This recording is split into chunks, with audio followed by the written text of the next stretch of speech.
Silent learning. ഞാൻ നിങ്ങളുടെ ഏറ്റവും പ്രിയപ്പെട്ട ജിതിൻ സാറാണ് സംസാരിക്കുന്നത്. മക്കൾക്ക് എല്ലാ ആളുകൾക്കും സുഖമാണ് എന്ന് വിശ്വസിക്കുന്നു. സാറിനും സുഖമാണ്. സാർ ഇന്ന് വന്നിട്ടുള്ളത് എന്താണെന്നറിയോ? നമുക്കറിയാം, ഈ പറയുന്ന ഫൈനൽ എക്സാമിന്റെ ടൈം ടേബിൾ വന്നു കഴിഞ്ഞു. കുറച്ച് ദിവസങ്ങൾ കൂടിയേ നമുക്ക് എക്സാമിനായിട്ടുള്ളൂ. ആ ഒരു സമയത്ത്, നമ്മുടെ പഠനത്തിന്റെ അവസാന സമയത്ത് എത്തിയിരിക്കുന്ന ഈ ഒരു സമയത്ത്, നമുക്കറിയാം നമ്മുടെ സോഷ്യൽ സയൻസിനകത്ത് ഏറ്റവും ഇമ്പോർട്ടന്റ് ആയിട്ടുള്ള ഒരു ചാപ്റ്ററുകളിൽ ഒന്നാണ് Kerala from 8th to 18th century എന്ന് പറയുന്നത് അല്ലെ. കേരളം 8ാം നൂറ്റാണ്ട് മുതൽ 18ാം നൂറ്റാണ്ട് വരെ എന്ന് പറയുന്ന ചാപ്റ്റർ വളരെ ഇമ്പോർട്ടന്റ് ആയിട്ടുള്ള ചാപ്റ്റർ ആണ്. നമുക്കറിയാം, ഹിസ്റ്ററി ചാപ്റ്ററുകളിൽ പ്രധാനമായിട്ടും ആകെ ഒരു ചാപ്റ്റർ മാത്രമേ കേരള ഹിസ്റ്ററിയെ കുറിച്ച് നമ്മൾ പഠിക്കുന്നുള്ളൂ. ഈ ചാപ്റ്റർ എന്ന് പറഞ്ഞാൽ വളരെ ഇമ്പോർട്ടന്റ് ആണ്. ഞാൻ മനസ്സിലാക്കുന്നത് ചില ആളുകൾക്കൊക്കെ ഈ ചാപ്റ്റർ എന്ത് ചെയ്യാറുണ്ട്, പലപ്പോഴും ടഫ് ആകാറുണ്ട്. അതിന്റെ കാരണം നമുക്ക് കേരള ഹിസ്റ്ററിയുമായി ബന്ധപ്പെട്ട ചാപ്റ്ററുകൾ നമ്മൾ കുറവാണ് നമ്മൾ പഠിച്ചിട്ടുള്ളത്. അത് തന്നെയാണ് അല്ലേ. അപ്പൊ നമുക്ക് പരിചിതമല്ലാത്ത കുറച്ച് സാധനങ്ങളൊക്കെ ഇതിനകത്ത് പറയുന്നുണ്ട്. അതുകൊണ്ട് പലപ്പോഴും ഈ ചാപ്റ്റർ പഠിക്കാതെ പോകാറുണ്ട്, ചില ആളുകൾ പോകാറുണ്ട്. അങ്ങനെ ഈ കിട്ടേണ്ട A+ നഷ്ടപ്പെടാറുണ്ട്. അതുകൊണ്ട് തന്നെയാണ് ഈ ചാപ്റ്റർ നിർബന്ധമായി നമ്മൾ ഈ ഒരു വീഡിയോയ്ക്കകത്ത് എടുത്തിട്ടുള്ളത്. ഈ ചാപ്റ്റർ നിർബന്ധമായി പഠിക്കണം. പഠിച്ചാൽ മാത്രമേ നമുക്ക് ഫുൾ A+ലേക്ക് ഉറപ്പിക്കാൻ പറ്റുള്ളൂ. അപ്പൊ നമുക്ക് മക്കളെ നോക്കാം, ഈ ചാപ്റ്ററിൽ ഏറ്റവും ഇമ്പോർട്ടന്റ് ആയിട്ട് വരുന്ന ചില ഇമ്പോർട്ടന്റ് ആയിട്ടുള്ള ക്വസ്റ്റ്യൻസ് നമുക്ക് നോക്കാം മക്കളെ. ആദ്യമായി നിങ്ങൾ പഠിച്ചിരിക്കേണ്ട ഒരു ഇമ്പോർട്ടന്റ് ആയിട്ടുള്ള ചോദ്യമാണ്.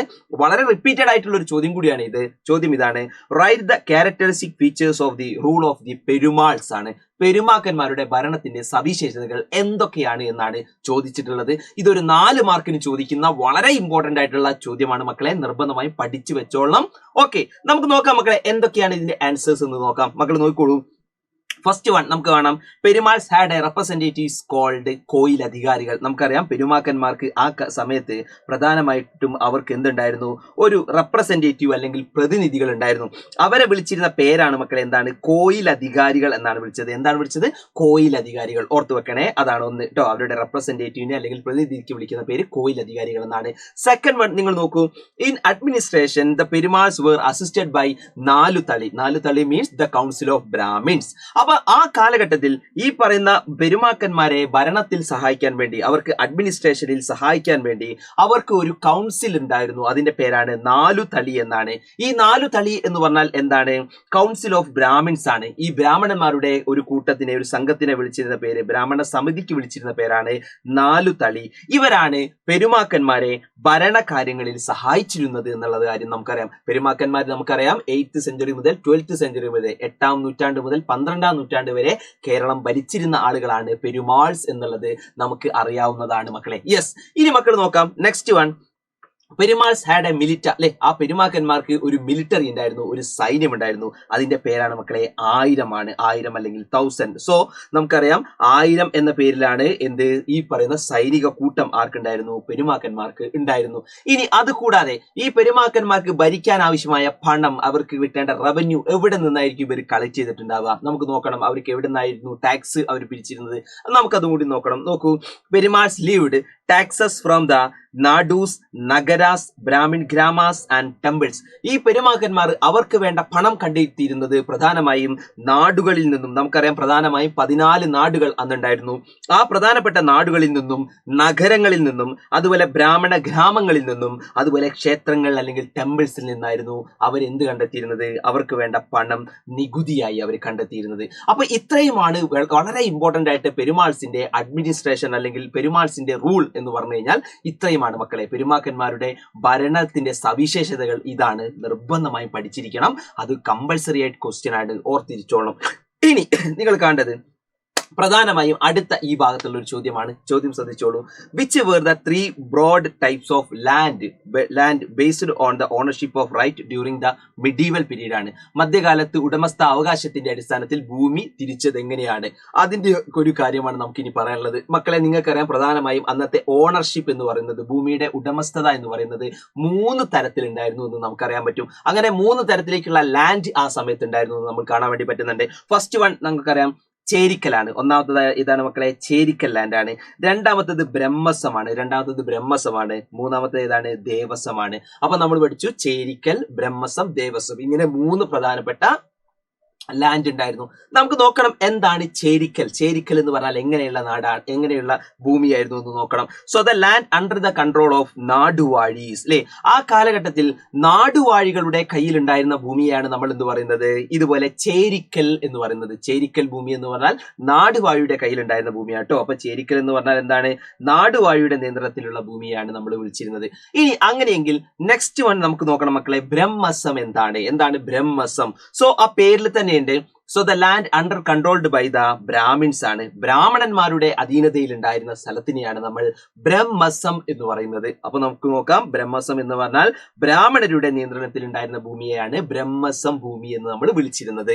ഓക്കെ, അങ്ങനെയെങ്കിൽ നമുക്ക് നോക്കാം മക്കളെ, എന്താണ് ദേവസ്വം? അപ്പൊ ദേവന്റേതായിരിക്കുമല്ലോ, ദേവന്റേതായിരിക്കും. ദേവൻ മീൻസ് ഈ പറയുന്ന ദേവൻ എവിടെയായിരിക്കും ഉണ്ടാവുക, അമ്പലങ്ങളിലായിരിക്കും അല്ലെ, ദൈവം അല്ലെങ്കിൽ അമ്പലങ്ങളിലായിരിക്കും. അപ്പൊ നോക്ക്, Devaswom the land under the control of temple ആണ്. പ്രധാനമായിട്ടും ക്ഷേത്രങ്ങളുടെ നിയന്ത്രണത്തിൽ ഉണ്ടായിരുന്ന ഭൂമിയെയാണ് നമ്മൾ എന്ത് പറയുന്നത്, ഈ ദേവസ്വം ഭൂമി എന്ന് പറയുന്നത്.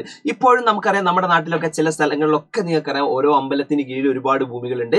അതിന് നമ്മൾ ഇപ്പോഴും ഉപയോഗിക്കുന്ന വാക്ക് എന്ന് പറയുന്നത് ദേവസ്വം ഭൂമി എന്നുള്ളതാണ്. അപ്പൊ മക്കളെ, ഇത് പ്രധാനമായിട്ടും ഓർത്ത് വെച്ചോളണം. നമ്മൾ പറഞ്ഞിട്ടുണ്ട് മധ്യകാലം അല്ലെങ്കിൽ മിഡീവൽ പീരീഡിൽ ഉണ്ടായിരുന്ന ലാൻഡിനെയാണ് നമ്മൾ കാണിച്ചിട്ടുള്ളത്. പ്രധാനപ്പെട്ട ഭൂമിയാണ് എന്തിന്റെ അടിസ്ഥാനത്തിൽ, അതിന്റെ ഓണർഷിപ്പിന്റെ, ഉടമ അവകാശത്തിന്റെ അടിസ്ഥാനത്തിലുള്ള 3 തരമാണ് നമ്മൾ പറഞ്ഞിട്ടുള്ളത്.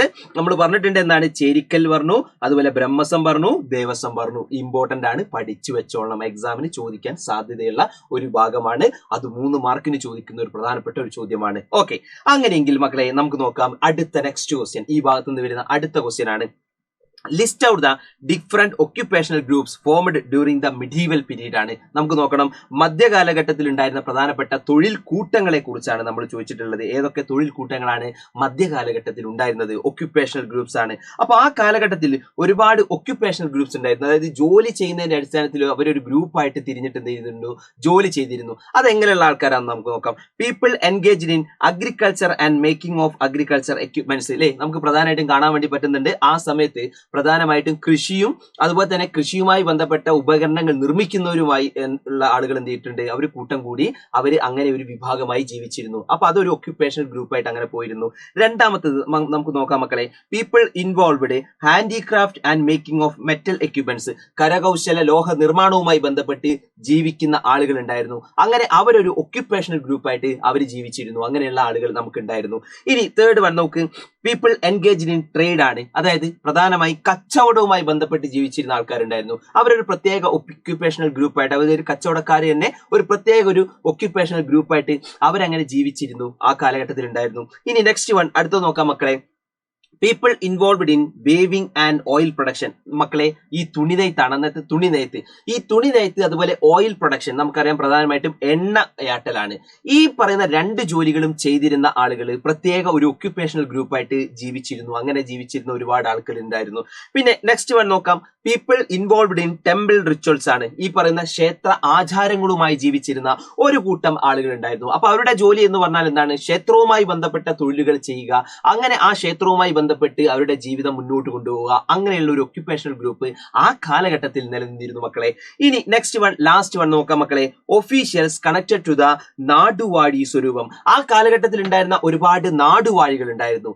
ആ നാടുവാഴി സ്വരൂപങ്ങളുമായി ബന്ധപ്പെട്ട് ജീവിച്ചിരുന്ന ആളുകൾ ആ കാലഘട്ടത്തിൽ ഉണ്ടായിരുന്നു മക്കളെ. അതാണ് പ്രധാനമായിട്ടുള്ള ചില ഉദ്യോഗസ്ഥരുണ്ടായിരുന്നു. ആ ഉദ്യോഗസ്ഥരുടെ ജോലി എന്തായിരിക്കും, ആ നാടുവാഴിയുമായി ബന്ധപ്പെട്ട, ആ നാടുവാഴി സ്വരൂപവുമായി ബന്ധപ്പെട്ടുള്ള കാര്യങ്ങളൊക്കെ ചെയ്തുകൊണ്ട് അങ്ങനെ അവരുടെ ഒരു പ്രധാനപ്പെട്ട ഒരു ജോലി ചെയ്തുകൊണ്ട് ഒരു കൂട്ടമായിട്ട് ജീവിച്ചിരുന്ന ആളുകൾ ഉണ്ടായിരുന്നു. അപ്പൊ ഇത്തരത്തിൽ വ്യത്യസ്തമായ ഒക്യുപ്പേഷണൽ ഗ്രൂപ്പ്സ് അല്ലെങ്കിൽ തൊഴിൽ കൂട്ടങ്ങൾ ഈ മധ്യകാലഘട്ടത്തിൽ കണ്ടിരുന്നു എന്നുള്ളത് നമുക്ക് കാണാൻ വേണ്ടി പറ്റുന്നുണ്ട്. അപ്പൊ അത് ഏറ്റവും പ്രബലമായി നമ്മുടെ കേരളത്തിൽ ഉണ്ടായിരുന്നു. അപ്പൊ നമ്മൾ പറഞ്ഞ പോയിന്റുകൾ ശ്രദ്ധിക്കണേ. നമ്മൾ പറഞ്ഞിട്ടുണ്ട് കൃഷിയും കാർഷികോപകരണവുമായി ബന്ധപ്പെട്ട് ജീവിക്കുന്നവർ പറഞ്ഞു, കരകൗശല ലോഹ നിർമ്മാണവുമായി ബന്ധപ്പെട്ട് ജീവിക്കുന്നവർ പറഞ്ഞു, കച്ചവടവുമായി ജീവിക്കുന്നവർ പറഞ്ഞു, അതുപോലെ തുണിനെയ്ത്ത്, എണ്ണയാട്ട് അല്ലെ, ഈ പറയുന്ന ഓയിൽ പ്രൊഡക്ഷൻ, അതേപോലെ നമ്മൾ പറഞ്ഞു വേവിംഗ് നമ്മൾ പറഞ്ഞു, അതുപോലെ ടെമ്പിൾ റിച്വൽസ് അല്ലെങ്കിൽ ക്ഷേത്ര ആചാരവുമായി ജീവിക്കുന്നവർ നമ്മൾ പറഞ്ഞു, അതുപോലെ നാടുവാഴി സ്വരൂപവുമായി ബന്ധപ്പെട്ട് ജീവിക്കുന്ന ഉദ്യോഗസ്ഥരോടും പറഞ്ഞു. അപ്പൊ ഇത്രയും പ്രധാനപ്പെട്ട ഭാഗങ്ങളാണ്, പ്രധാനപ്പെട്ട ക്വസ്റ്റ്യൻസ് ആണ് നമുക്ക് ഈ ഒരു ചാപ്റ്ററുമായി ബന്ധപ്പെട്ട് പറയാനുള്ളത് മക്കളെ.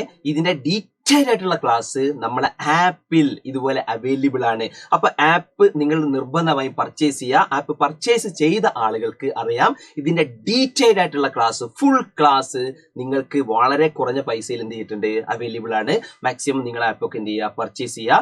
So thank you everyone. ഇത് കൂടാതെ ഇതിന്റെ കുറച്ച് ഡീറ്റെയിൽ ആയിട്ടുള്ള ഇനി ഒരുപാട് ഇമ്പോർട്ടന്റ് ആയിട്ടുള്ള ചോദ്യങ്ങളുമായിട്ട് സാർ ഇതുപോലെ തന്നെ നെക്സ്റ്റ് ഇനി വരുന്നതായിരിക്കും. So thank you everyone. Thank you for your participation and cooperation. നിങ്ങൾ കേൾക്കുന്നത് ജിതിൻ സാറെ, നിങ്ങൾ കാണുന്നത് ജിതിൻ സാറെയാണ്. Okay, bye bye bye by.